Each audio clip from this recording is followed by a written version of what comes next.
Como o cérebro processa o medo? Hoje eu vou te falar um pouco mais tecnicamente sobre como funciona esse processo de nós percebermos o medo ao nosso redor e como esse medo é processado na nossa mente, para que as respostas, que muitas vezes são inconscientes, aconteçam. Sabe aquelas respostas que você não consegue controlar? É exatamente porque o medo é uma emoção e não uma questão intelectual.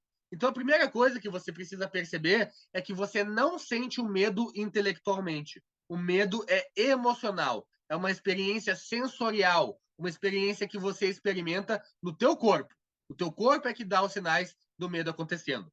Deixa eu te dar um exemplo. Imagina que você está assistindo TV em casa, sozinho, à noite, e daqui a pouco você começa a perceber um vulto na janela. O que acontece automaticamente? Isso tudo em menos de um segundo, tá?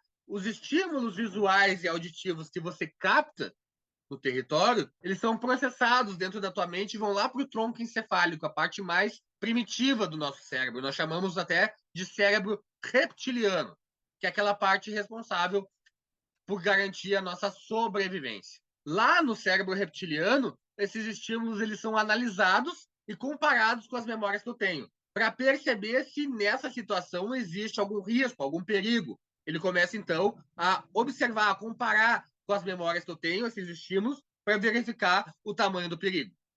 Quando não há perigo, os sinais cessam e está tudo bem. Não acontece mais nada. Agora, quando você não tem certeza se esse perigo persiste ou não, aí o teu corpo começa a gerar algumas reações. E você vai para o nível 2 de alerta do medo. Como é esse nível 2 de alerta?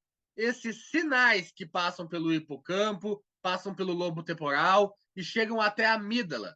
E a amígdala é a parte que gerencia o medo, é a parte que controla as respostas do medo que você vai ter. Então, quando esse sinal do medo chega na amígdala e ela é disparada, começam todas as reações e sensações que você sente quando tem medo.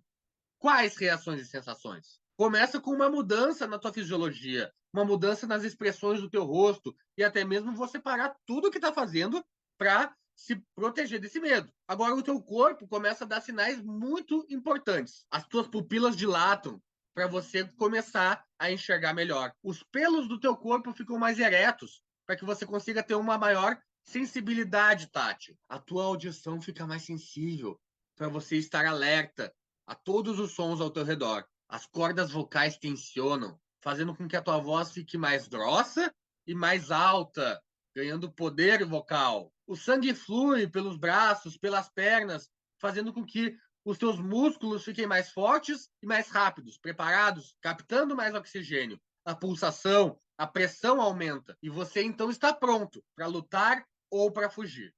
Essas são as respostas emocionais do medo: luta ou fuga.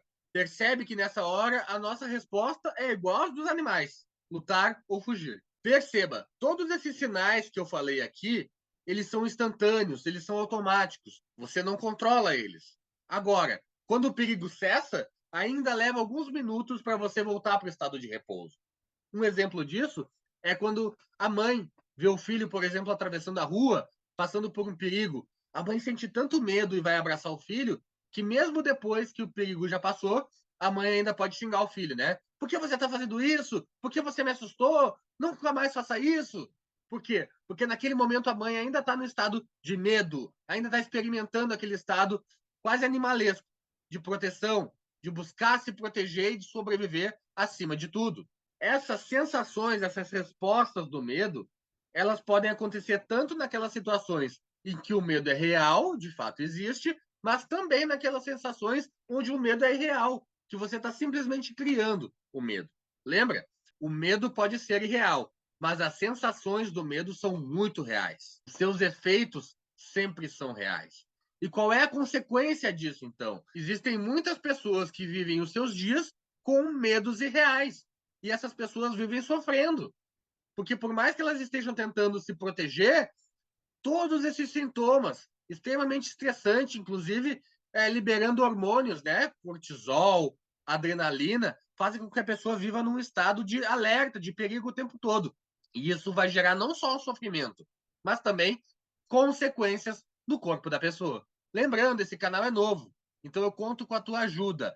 dando like nesse vídeo e se inscrevendo no canal, para que você possa receber sempre que tiver vídeo novo. E se você quiser aprender PNL com trainers internacionais, clica no link da descrição e faça a tua inscrição na nossa formação. E como mudar isso, então? Como eu posso lidar de outro jeito com esses sintomas para que eu possa ter uma vida melhor, para que eu possa evitar o sofrimento e sentir mais prazer nos meus dias? O medo, ele tem uma forma, ele tem uma imagem, algo que eu vejo, algo que eu imagino. Ele tem um som, algo que eu ouço ou que eu digo para mim mesmo que vai acontecer. E quando eu vejo o que eu vejo e ouço o que eu ouço, começam as sensações. O aperto no peito, nó na garganta, todas aquelas sensações desconfortáveis que eu dou o nome de medo. A programação neurolinguística nos ensina a mudar essas sensações com uma ferramenta que nós chamamos de submodalidades. O que significa isso? Significa que essas imagens, elas têm características, esses sons têm características e essas sensações também têm características. Por exemplo, se eu disser para você agora, pensa num cachorro. Quando você pensa num cachorro, será que todo mundo pensa no mesmo cachorro? Será que tem pessoas que pensam em cachorros mais dóceis e outras pessoas que pensam em cachorros mais perigosos? Será que tem pessoas que pensam em cachorros maiores, menores? Perceba, existe toda uma série de características nas imagens que você cria que te dão mais ou menos medo.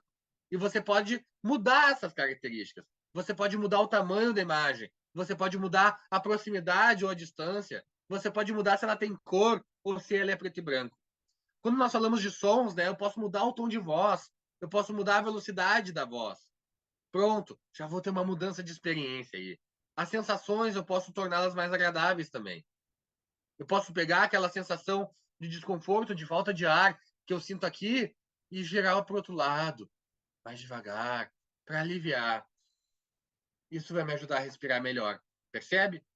Você começa a usar o teu corpo, a usar a tua mente para ter resultados diferentes diante dos teus desafios. É isso que a PNL nos ensina. A programação neurolinguística nos ensina a usar a nossa mente para ter resultados diferentes, mudando essas características que eu tenho para características que me ajudem a ficar melhor. As pessoas que têm medos, que têm fobias, elas criam filmes de terror na hora de construir essas imagens mentais. E é exatamente assim que se resolve uma situação de medo, mudando essas imagens mentais, mudando o significado que elas têm na vida da pessoa. E assim você pode construir uma vida sem medos.